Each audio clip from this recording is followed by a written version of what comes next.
जी, अस्सलाम वालेकुम। अच्छा बच्चों, हम अपने लेक्चर में इंशाल्लाह रिवाइज़ करते हैं बच्चों सिंगल एंट्री। मेरे चांस सिंगल एंट्री के लिए बहुत ज़रा गौर से बातें सुनें।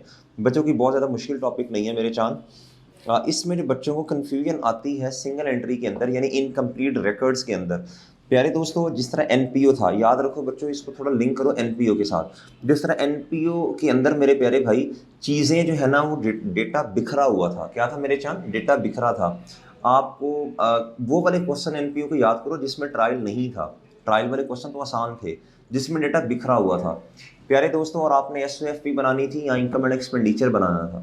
इधर भी आपने यही काम करना है, एसओएफपी बनानी है जैसे एनपीओ में बनाई। जैसे आपने डिटो कॉपी बच्चों फाइनल अकाउंट यानी आईएएस 1 में बनाई मेरे चांद। इसके अलावा प्यारे दोस्तों, जिस तरह आपने फाइनल अकाउंट के अंदर आपने मेरे प्यारे भाई स्टेटमेंट ऑफ कंप्रीहेंसिव इनकम बनाई, इधर भी बिल्कुल उसी तरह बच्चों आपने प्रॉफिट एंड लॉस स्टेटमेंट बनानी है। और इसमें प्रॉफिट एंड लॉस स्टेटमेंट में sale less cost of sale, आपके पास जीपी आएगा, ऑपरेटिंग एक्सपेंसेस। बस आपको सेग्रीगेशन करने की जरूरत नहीं है, सिंपल रखें बस। अच्छा, कि add other income less other expense, इस तरह भी बेशक ना करें। अच्छा प्यारे मेरे दोस्तों, इधर आए। इसमें ना डेटा बिखरा है जिस तरह एनपीओ के अंदर था। वो वाले क्वेश्चन जिसमें ट्रायल नहीं था, ट्रायल के अलावा वाले क्वेश्चन प्यारे भाई, आपके पास ना कुछ ओपनिंग बैलेंस आ रहे होते थे, क्लोजिंग बैलेंसेस उसने नीचे जाके आपको कहीं ना कहीं दिए होते थे। उम्मीद है मेरे चांद मेरी बात आप समझ रहे हैं, ठीक है बच्चों।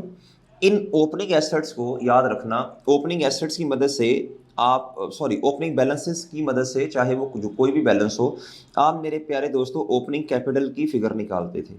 एनपीओ के अंदर फंड होता है, फंड की फिगर निकालते थे। इधर आपने ओपनिंग कैपिटल की अमाउंट निकालनी है। क्लोजिंग बैलेंस एसओएफपी में चली जानी है मेरे प्यारे भाई, जो जो बैलेंस उसने आपको दिया। इधर ट्रायल नहीं होगा, इधर इधर डबल एंट्री फॉलो नहीं करते। इधर प्यारे दोस्तों डबल एंट्री को फॉलो नहीं किया जाता जी। अच्छा प्यारे दोस्तों, उसके अलावा मेरे प्यारे भाई, इसके अलावा मेरे प्यारे भाई, आपको याद होगा आपको एक समरी दी जाती थी एनपीओ के अंदर normally, summary of cash receipt या पेमेंट्स। याद है बच्चों, समरी ऑफ रिसीट्स या पेमेंट्स मेरे प्यारे भाई। फिर आप देखते थे फिर आप देखते थे जिस चीज़ का ओपनिंग और क्लोजिंग बैलेंस है प्यारे दोस्तों, टी अकाउंट बनाते हैं उसका, वो तो आपको याद है। अगर पेमेंट है तो कैश उस अकाउंट में क्रेडिट कर देंगे, और अपोजिट साइड पे मेरे प्यारे दोस्तों आपके पास प्रॉफिट एंड लॉस में बैलेंसिंग फिगर आएगी। एनपीओ में इनकम एंड एक्सपेंडिचर आता था, इधर इधर प्रॉफिट एंड लॉस में ले जाएंगे। अगर कोई ओपनिंग क्लोजिंग बैलेंस नहीं है, यानी यानी क्लोजिंग नहीं है, इस तरह कह लें, तो प्यारे दोस्तों क्लोजिंग नहीं है, ठीक है बच्चों, फिर टी अकाउंट नहीं बनाएंगे आप, फिर आप डायरेक्ट एक्सपेंस में ले जाएंगे। ये आसान काम है बच्चों, इंशाल्लाह कर लेंगे, ठीक है बच्चों। इसी तरह रसीद के साथ भी करना है, उधर खैर इनकम आएगी, ठीक है बच्चों। अच्छा, इधर ना बच्चों एक और काम, दो तीन क्वेश्चन हमने ऐसे किए थे जिसमें उसने हमें कहा था जी ये बैंक स्टेटमेंट है। क्या है बच्चों? Bank statement. अब मेरे प्यारे भाई, आपको ये एक लेक्चर प्रोवाइड किया था बीआरएस वाला, जिसमें रिवीजन करवाई थी प्यारे भाई। एक होता है एडजस्टेड कैश बुक का बैलेंस, एक होता है बैंक स्टेटमेंट। बैंक स्टेटमेंट का बैलेंस बैंक वाले बना के दे रहे होते हैं। इसमें टाइमिंग डिफरेंस, अनप्रेजेंटेड और अनक्रेडिटेड को आपने एडलेस करना होता है, ठीक है मेरे चांद। वो आप देख लीजिएगा, अनप्रेजेंटेड को माइनस कीजिएगा, अनक्रेडिटेड को ऐड कीजिएगा, आपके पास ये एडजस्टेड कैश बुक का बैलेंस आ जाएगा। ये मैंने एडजस्टमेंट्स करवाई थी आपको, ये बैलेंस सही करके लिखना है आपने, ठीक है बच्चों। अच्छा जी, सॉरी। अच्छा मेरे प्यारे भाई, इसके अलावा प्यारे चांद, अब आपने क्या उसका नाम है जी, ये वाली बातें भी हो गई बच्चों, आपकी ऑटोमेटिकली चीज़ें बनती जाएंगी। इसके बाद प्यारे दोस्तों आपके पास ना कभी कभार आपके पास आपने एसएफपी बनानी है, और आपके पास ना कैश का बैलेंस नहीं है। याद रखना एनपीओ के अंदर भी बच्चों फ्रॉडुलेंट एक्टिविटीज़ के चांसेस होते हैं बच्चों, और सिंगल एंट्री के अंदर भी, चूंकि डाटा सिमेट्री में नहीं है तो फ्रॉड होने के चांस हैं बच्चों। ये कैश है, इसमें मिस अप्रोप्रिएशन हो सकती है बच्चों। अब अगर तो प्यारे दोस्तों गौर से सुनना, कैश का ओपनिंग क्लोजिंग बैलेंस है, आपने सारी चीज़ें मेरे प्यारे भाई कैश के अकाउंट में रिसीट या पेमेंट साइड पे जो जो उसने आपको बताई थी, कैश के अकाउंट में प्यारे दोस्तों, कैश के अकाउंट में मेरे प्यारे भाई, कैश के अकाउंट में रिसीट साइड पे क्या आएगा? ओपनिंग बैलेंस होता है, क्लोजिंग होता है। रिसीट साइड पे मेरे प्यारे दोस्तों कैश सेल्स आती हैं। क्या आती हैं बच्चों? उसने खुद बताया होगा, कैश सेल, या डेटर से पैसे आ रहे होते हैं। डन। डेटर से पैसे कब आएंगे? Opening closing. इधर आती है सेल्स क्रेडिट वाली, इधर डेटर से आपके पास पैसे आएंगे। तो अगर उसने बताया कि कुछ पैसे हम कैश में ले रहे हैं तो ये कैश में आ जाएंगे, और इधर भी आ जाएंगे बच्चों। अगर उसने कहा जी ऑल डेटर्स से पैसे हम कलेक्ट करते हैं बैंक में, फिर इधर कैश में नहीं आएंगे। ठीक है बच्चों, इस तरह करके इंशाल्लाह उम्मीद है बात समझ आ जाएगी। अच्छा, इधर बच्चों इसके अलावा कोई और रिसीट आ गई, वो इधर सारी पेमेंट्स आ जाएंगी बच्चों। हाँ, इसके अलावा एक और चीज़ होती है, जितने हमारे पास कैश सेल होती हैं, पैसे पड़े हैं हम बैंक में डिपॉजिट करवाते हैं, cash debit bank account credit हो रहा होगा। इसके अलावा बाकी इधर मेरे ख्याल ड्राइंग्स और अदर मतलब पेमेंट्स, ओपनिंग भी है, सारा कुछ आ गया, ये भी है, ये भी है, ये भी। अभी भी अकाउंट मैच नहीं हो रहा, तो ये है मेरे ख्याल मिस अप्रोप्रिएशन। ये चाहे आपको लगे कि आपकी गलत अमाउंट आ रही है, आपने ये लिखना है इधर। ठीक है मेरे चांद, ये है मिस अप्रोप्रिएशन। अगर ओपनिंग क्लोजिंग उसने दिया आपको और क्वेश्चन के अंदर हिंट है, वो खुद बताएगा, कहता जी स्टेटमेंट ऑफ डेफिकेशन बना दें, उसका ये मतलब होता है कैश का अकाउंट बनाएं। या स्टेटमेंट का नाम है, तो आपने opening plus receipts minus payment करनी है और क्लोजिंग लिख देना, जो डिफरेंस आया वो मिस अप्रोप्रिएशन होगी। इस तरह का क्वेश्चन हमने स्टेटमेंट ऑफ डेफिकेशन के नाम से किया था। क्वेश्चन तो खैर बहुत किए, मैं स्टेटमेंट ऑफ डेफिकेशन का मतलब समझा रहा हूँ। अच्छा, उम्मीद है ये बात समझ गए हैं। इसके बाद मेरे प्यारे दोस्तों एक और चीज़, कैश का अकाउंट आपको या तो मिस अप्रोप्रिएशन अगर है तब बनाना पड़ सकता है, या फिर एसओएफपी बनानी है। मिस अप्रोप्रिएशन तो खैर नहीं है, चलो, या फिर बच्चों लेकिन क्लोजिंग बैलेंस तो है ना, क्लोजिंग बैलेंस नहीं बताया, तो क्लोजिंग बैलेंस तो आपने मेरे प्यारे भाई लिखना है ना एसओएफपी में, तब भी आपको कैश का अकाउंट मेरे चांद आपको बनाना पड़ेगा। उम्मीद है बात समझ के हैं, done.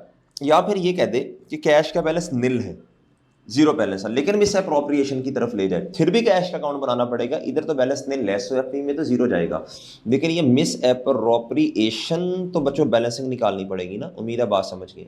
Cash credit, miss appropriation, expense debit. उम्मीद है बात समझ गए। एक मेरे प्यारे भाई बहुत तवज्जो से बात सुनने वाली है। कभी कभार ना वो ये कह रहा होता है कि जी इन्वेंट्री हमारे पास है, क्या है बच्चों, इन्वेंटरी। क्या है मेरे प्यारे भाई, इन्वेंटरी। कहता जी ये ना इन्वेंट्री खराब हो गई है, एबनॉर्मल लॉस हो गए या फलां ये वो जो भी है। प्यारे दोस्त आप गौर से बात सुननी है आपने। अब आप एक इक्वेशन बना रहे होंगे, opening plus purchases minus abnormal loss, क्योंकि अब चीज़ें तो खत्म नहीं है ना हमारे पास। ये लॉ जितनी भी इशुएंस है, जितनी भी क्या है मेरे प्यारे दोस्तों, इधर तक आते हुए ये इशुएंस माइनस करनी है, चाहे ड्राइंग की वजह से हो, लॉसेस की वजह से हो, whatsoever the reason, minus closing stock करेंगे, फिर आपके पास आएगा मेरे प्यारे दोस्तों कॉस्ट ऑफ सेल। अब एक बात गौर से सुन लें प्यारे भाई, अगर तो लफ्ज़ लिखा इन्वेंट्री कहता जी 10,000 है, मैं मिसाल दे रहा हूँ, क्लोजिंग स्टॉक कहता 10,000 है, ये 10,000 है, कहता इट इंक्लूड्स एबनॉर्मल लॉस। अगर लफ्ज़ है इंक्लूड, तो इधर तो मिसाल के तौर पे 1,000 का लॉस है, इधर तो लिख दिया ना आपने।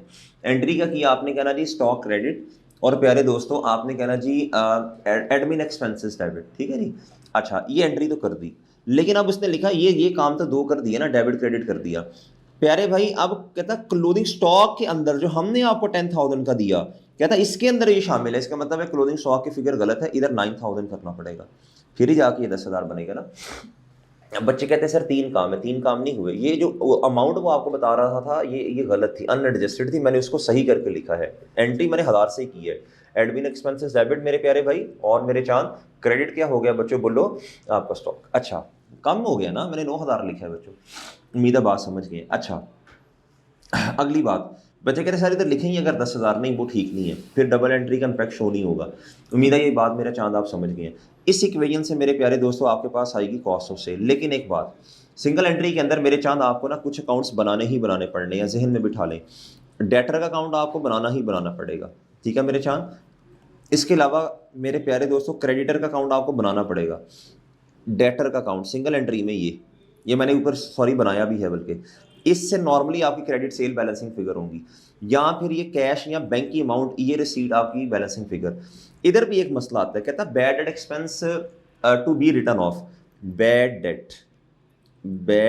डेट मिसाल के तौर पे 1,000 रुपये के बैड डेट एक्सपेंस डेबिट और debtor credit, bad debt expense debit, ये तो लिख दिया ना मेरे चांद। कहता ये 20,000 रुपये के क्लोजिंग में डेटर्स आ रहे हैं बच्चों, कहता इट इंक्लूड्स 1,000, इसका मतलब है ये गलत अमाउंट है बच्चों, इट इंक्लूड्स मेरे प्यारे भाई, इसका मतलब है इधर 19,000 आना चाहिए, ये मिल के 20,000 बनना चाहिए। उम्मीद है मेरी चांद मेरी बात समझ गई हो। अगर उसने इंक्लूड का लफ्ज़ नहीं लिखा स्टॉक में या इसमें, इसका मतलब है फिर ठीक है, फिर आपने बस इधर से माइनस कर दिया, ये फिगर सही है 20,000 वाली, इसको कुछ ना करो। उम्मीद है मेरा चांद मेरी बात समझ गए हो आप लोग, ठीक है। अच्छा, अब बच्चों अगली बात सुन लो।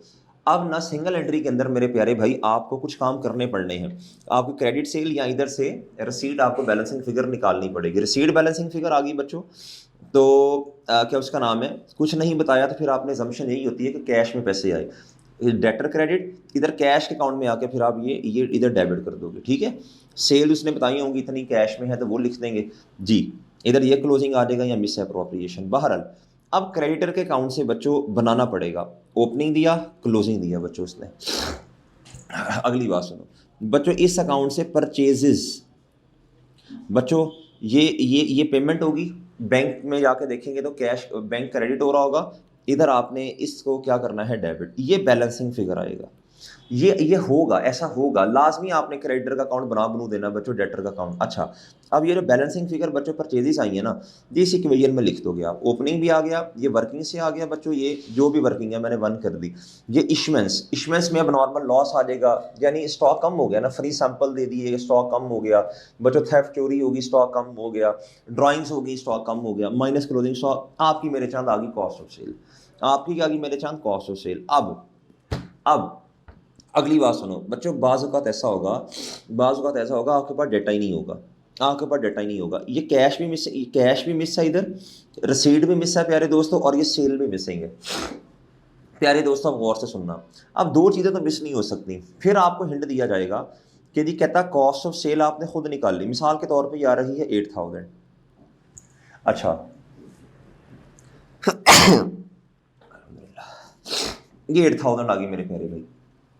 अब कहता जी मार्कअप मार्जिन वाला कॉन्सेप्ट याद करें। मार्कअप के केस में कॉस्ट होती है मेरे प्यारे दोस्तों C plus P is equal to S. Markup के केस में ये 100 है, plus 20 is equal to 120। Margin के केस में ये 100 है, ये 20 है, ये 80 है बच्चों। अच्छा, अब आपने सेल निकाल ले ली अब आपने मेरे प्यारे भाई सेल निकाल लेनी है, अल्हम्दुलिल्लाह। अच्छा 8000 डिवाइडेड बाय ये 100 है, मल्टीप्लाई बाय 120, ये आपकी सेल की फिगर आ गई बच्चों। अब वो आपको बता देगा जी कितनी सेल क्रेडिट वाली है, कितनी कैश वाली। जो कैश वाली होगी मेरे प्यारे भाई वो इस अकाउंट में आ जाएगी, कैश के इधर आ जाएगी बच्चों, और बाकी फिर आप जो है वो मेरे प्यारे दोस्तों क्रेडिट वाली सेल एज्यूम कर लोगे, डन, तो वो इधर आ जाएगी बच्चों, ये बैलेंसिंग फिगर आ जाएगी। उम्मीद है मेरे चांद मेरी बातें समझ गए हो आप, डन है बच्चों। अच्छा, एक और मसला बच्चों आता है, कभी कभार वो ये कहता है प्यारे दोस्तों, कहता दो तरह की सेल है, कहता जी कैश सेल है और क्रेडिट सेल, कैश है और क्या है क्रेडिट। कहता जी 20% है इस पे, मिसाल दे रहा हूँ, 20% है इस पे मार्कअप और इस पे 25% है मार्जिन। अच्छा, अब आप पहले कॉस्ट ऑफ सेल को अलग अलग करोगे, ठीक है जी। इसका 20% मेरा ख्याल है बच्चों 1600 है, मैं गलत कर दूं तो देख लेना बच्चों, मेरे पास कैलकुलेटर नहीं है। अच्छा, इधर 6400 आएगा बच्चों, 80%, ठीक है बच्चों। यानी मैंने एज्यूम ये कर लिया, मैंने कहा यार मैंने एज्यूम किया ये तो माका मार्जिन है ना। अच्छा कोई और नंबर एज्यूम करता हूँ, कंफ्यूज ना हो। ये 30% है कैश सेल और क्रेडिट सेल 70% है बच्चों जी। ये 2400 आ गया और ये मेरे प्यारे भाई 5600 आया। अब इसी तरह अब आपने सेल्स निकालनी है मेरे प्यारे भाई, दो दफ़ा C प्लस पी, इधर बच्चों इक्वेशन बनेगी 100 प्लस 20 इज इक्वल टू 120, तो आपकी सेल आएगी 2400 डिवाइड बाय मेरे प्यारे भाई ये कॉस्ट है ना 2400, तो डिवाइड बाय 100 मल्टीप्लाई बाय 120, ये आ जाएगी सेल कैश वाली। इधर बच्चों आएगी 5600 मेरे प्यारे भाई, 5600 मेरे प्यारे भाई डिवाइड बाय ये आपके पास आया 70 मल्टीप्लाई बाय 100, ये क्रेडिट सेल आ गई।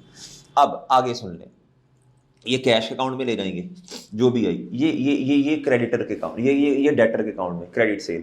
अब एक मसला कहता क्रेडिट सेल पे 2% डिस्काउंट भी है प्यारे भाई।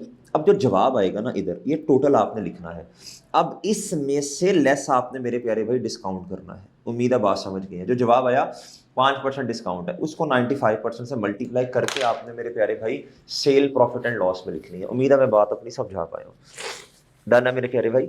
उम्मीद है आपको बात समझ आई है मेरे प्यारे भाई। ओके बच्चों, उम्मीद है मेरे चांद आपको मेरी बात समझ आई। ठीक है बच्चों, उम्मीद है मेरे चाँद मेरी बात आपको समझ आई है। अच्छा, मेरा ख़्याल है ये 8,000 ही बनेगी शायद, और देख लेना 95% कितना बन रहा है, ठीक है? ये अब आपने मेरे प्यारे दोस्तों इधर देखो, इधर जो क्रेडिट सेल है, इधर अब आपने 95% इधर लिखना और प्रॉफ़िट एंड लॉस में भी यही लिखना। डन मेरे प्यारे भाई? आखिरी बात मैं कर दूँ बच्चों, यानी मोटी-मोटी बातें, कैश का अकाउंट बनाना पड़ेगा, डेटर का अकाउंट बनाना पड़ेगा, प्यारे दोस्तों उसके अलावा आपको क्रेडिटर का अकाउंट बनाना पड़ेगा, क्रेडिटर के अकाउंट से परचेज़ेज़ आएँगी बच्चों, ये उधार वाली परचेज़ेज़ होंगी। अगर उसने आपको कहीं ये कह दिया ना कि ये जो परचेज़ेज़ आई मेरे प्यारे भाई, इधर देखो, अभी मैंने इक्वेशन बनाई थी, ये क्रेडिटर के अकाउंट से आ गई हैं प्यारे दोस्तों कितनी, 5,000, ये 5,000 क्रेडिट वाली हैं, कैश वाली कहता है 2,000 है, तो इधर टोटल लिखनी है आपने, ये याद रखना बच्चों।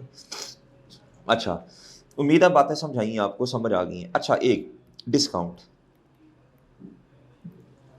बच्चों, डिस्काउंट का ट्रीटमेंट, एक होता है ट्रेड, एक होता है सेटलमेंट। ट्रेड को तो वैसे ही आपने शुरू में माइनस कर देना ना, अगर दिया है तो सेल में से मतलब सेल में से माइनस कर दे, ट्रेड डिस्काउंट है तो परचेज है तो परचेजेज में से माइनस करके कोई एंट्री नहीं करनी, बस एक इम्पैक्ट आएगा। अब है सेटलमेंट डिस्काउंट बच्चों, सेटलमेंट, इसका प्यारे दोस्तों सेटलमेंट डिस्काउंट को कैश डिस्काउंट भी कहते हैं, अर्ली पेमेंट डिस्काउंट भी कहते हैं, प्रॉम्प्ट पेमेंट डिस्काउंट भी कहते हैं बच्चों। सेटलमेंट डिस्काउंट बच्चों, डिस्काउंट अलाउड और डिस्काउंट रिसीव। बच्चों ये मैंने बड़ा डिटेल में बताया था, मैं ज़रा इसे मुख्तसर कर रहा हूँ बच्चों इसकी एंट्री जो होती है ना डिस्काउंट अलाउड की बच्चों, इसमें फिर कुछ कंडीशंस भी होती हैं बच्चों। जो डिस्काउंट अलाउड है ना बच्चों, आपने कहना है जी सेल्स डेबिट, सेल्स को डेबिट करना है, और आपने रिसीवेबल डेटर को मेरे चांद क्या कर देना है, क्रेडिट। उम्मीद है बात समझ गई है। डिस्काउंट रिसीव के केस में बच्चों आपने पेएबल यानी क्रेडिटर को डेबिट करना है, और मेरे प्यारे भाई क्रेडिट और आपने परचेजेस को मेरे चांद क्रेडिट करना है। उम्मीद है बात समझ गए। इसमें कुछ कंडीशंस होती हैं कि शुरू में देखना है जी कि अगला बंदा डिस्काउंट लेगा या नहीं लेगा, ये कुछ कंडीशंस होती हैं, इसके बारे में वो आपको डिटेल में बातें बताई थी, वो उधर से देख लीजिएगा। बस सिंपल, अगर इस तरह का लफ्ज़ लिखा है बच्चों, अब आपने मेरे प्यारे दोस्तों आपने सेल में से माइनस करना, रिसीवेबल में से, इधर रिसीव है तो पेएबल में से और परचेजेस में से, ठीक है जी। ऑपरेटिंग एक्सपेंसेस वगैरह में इस डिस्काउंट को नहीं लेके जाना, अलाउड को, और इधर अदर इनकम में नहीं लेके जाना। परचेजेस को कम करें, इधर एक्सपेंस में लेके जाने की बजाय सेल्स को डेबिट कर दे, कम कर दें। उम्मीद है मेरे चांस समझ आ गई। जैसा मर्जी क्वेश्चन आ जाए, जो बातें आपको बताई हैं उस पर रहना है आपने। मैक्सिमम यही एडजस्टमेंट बार बार पूछता है बच्चों, कॉस्ट और सेल में हेर फेर करता है बच्चों। वो इक्वेशन से बनाएंगे, सेल अब नहीं दी होगी तो उसको तोड़ लेंगे प्यारे भाई, तोड़ लेंगे। एक पास पेपर में एडजस्टमेंट थी, तीन दफ़ा उसने मार्कअप मार्जिन वाली इक्वेशन आपसे लगाई, अलग अलग तीन दफ़ा अलग अलग आपने कॉस्ट और सेल करनी है। फिर एक वो था ना क्वेश्चन जिसमें वो कह रहा था जी कैश काउंटर पे इतनी सेल है, क्रेडिट पे इतनी है, थ्रू राइडर इतनी है, राइडर पे कमीशन देते हैं, कॉस्ट और सेल 3 हिस्सों में तोड़नी है। फिर आपने मार्कअप मार्जिन लगा के हर एक की लहदा पूरी सेल ग्रॉस निकालनी है, फिर जो कमीशन है वो माइनस करना है आपने। उम्मीद है मेरे प्यारे भाई आप मेरी बात समझ गए हैं, ठीक है चांद। अच्छा, अब प्यारे भाई आपको कॉस्ट ऑफ सेल वाली इक्वेशन बनानी पड़ेगी, परचेजेस आपको क्रेडिटर के अकाउंट से मेरे चांद मिलेंगी, डन है। आपको इसके अलावा प्यारे दोस्तों कॉस्ट ऑफ सेल में सेल्स वाली वर्किंग करनी पड़ेगी, ये कुछ बातें आपको देखनी पड़ेंगी। हो सकता है अनप्रेजेंटेड एंड क्रेडिट वाली बातें लिखी हों बच्चों, ये भी मेरा चांद अगर समरी ऑफ बैंक स्टेटमेंट है ये भी आप देख लीजिएगा, तो उसको कैसे एडजस्ट करना ये भी हमने क्वेश्चंस किए थे। ये मोटी मोटी बातें हैं। उम्मीद है मेरे प्यारे भाई ये आप ना जितना हो सका आपसे, जितना मैक्सिमम हो सका बच्चों छोड़ के नहीं आना, करके आना है वर्किंग। सर क्या अगर हम वर्किंग जो है ये कर दें और फॉर्मेट के अंदर ना लिखें तो मार्क्स नहीं मिलेंगे। वर्किंग करके नंबर लिखें चाहे गलत लिखें, कोशिश करें फॉर्मेट फिल करने की, फिलिंग द ब्लैंक्स पूरी करें, फिर मार्क्स इंशाल्लाह एलोकेट हो जाएंगे। अगर कोई गलत भी हुआ तो एग्जामिनर आपको मार्क्स देगा। उम्मीद है मेरे चांद में आपको सारी बातें समझा पाया हूँ, ठीक है चांद, इजाज़त दीजिए, अल्लाह हाफिज़।